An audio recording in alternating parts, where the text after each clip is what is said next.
South Africa has a Sodi problem. So I've been dating this person for about 4 years now, and turns out she was cheating the whole time. One of the people that she cheated with is a possible billionaire who is also involved in 2 scandals of corruption and undelivered tenders. Very few personalities draw as much envy, hate, and love all at the same time as Tinderpreneur Edwin Sodi. I mean, if it's not state money is chowing, then it's probably someone's girl or wife, because such titles don't seem to matter whenever women are around a rumored billionaire. Mostly known for his insane wealth and links to the underworld, Sodi has built a name surrounded by controversy, from sketchy 100 million deals that left many dead, including business partners, to the hijacking of multiple people's wives over the years. It's not a reach to consider Sodi as one of the greediest men alive. Stick around, because in this episode we're going to cover everything.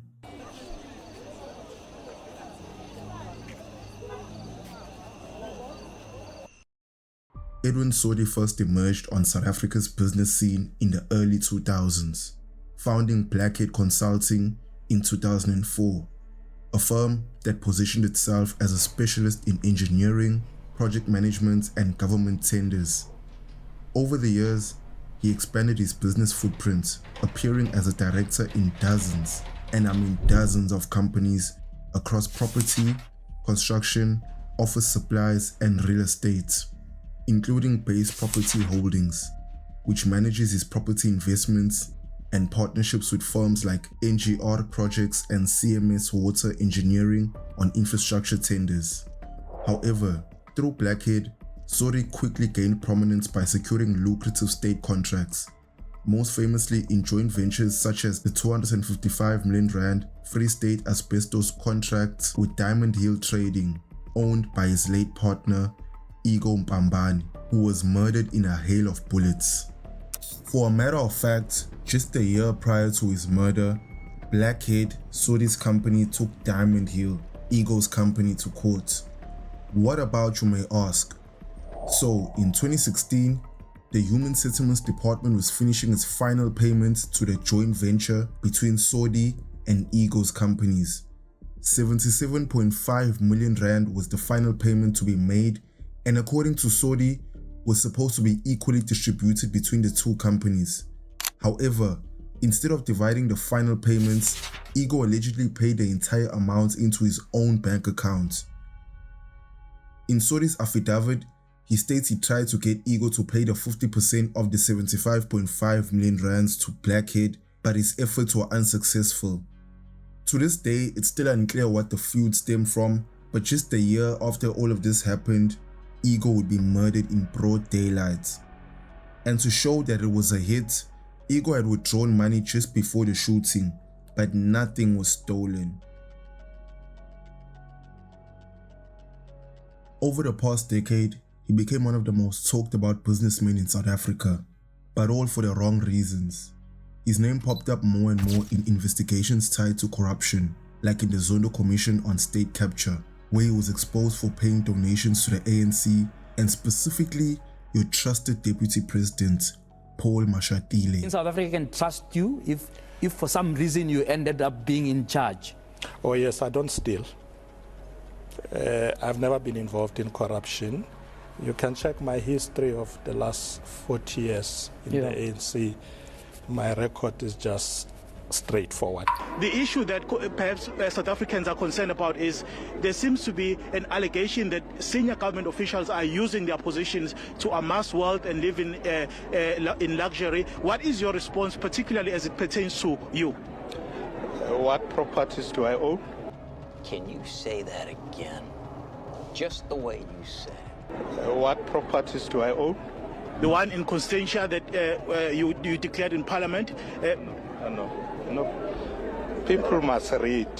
That's just first thing you must learn in life. I'm sure I know him for more than 20 years. In fact, since I'm deputy president, I haven't even been to his house. I have not been to anybody's house. But I think it will be unfair for me to say I don't know him.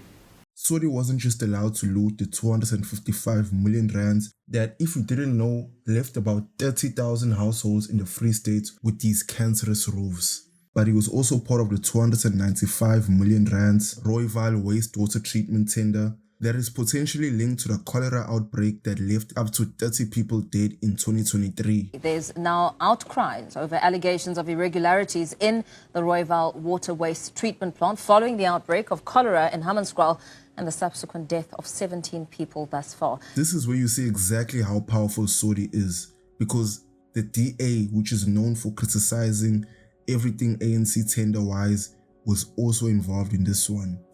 When we got into government with them, we said, guys, we're in government together. Please share with us how Edwin Sodi was given this contract. They refused. In 2019, the DA-led city of Tshwane awarded a contract to a consortium to refurbish and upgrade the Rooiwal wastewater treatment works. The consortium included companies linked to Edwin Sodi, notably Buckley Consulting, NGR Projects, and CMS Water Engineering. Of course, this tender was awarded irregularly and the contractors massively failed. Keep in mind that this was almost 4 years after Sodi was exposed for his Free State asbestos dealings, yet still got the tender. In 2022, the city terminated the contract due to poor performance, and several senior officials who were involved in the tender award process were suspended on full pay. But since then, it's been a blaming game between the DA and ANC. Those officials are set to return to work after obtaining some kind of bargaining council award. The risk now is that Tshwane is under control of an ANC coalition, and there might be pressure not to take this bargaining council award on review, not to follow the case against these officials to the fullest extent. These officials should not return to work. The case against them must be heard in the Labour Court. Otherwise, we will never be able to turn around the legacy of the misspending of public money in the city of Tshwane. Anyways, you'll get it. Sodi is corrupt, extremely corrupt, and despite the court appearances and legal battles, he had already cemented himself as a man of wealth and influence. With that wealth, Sodi didn't hold back.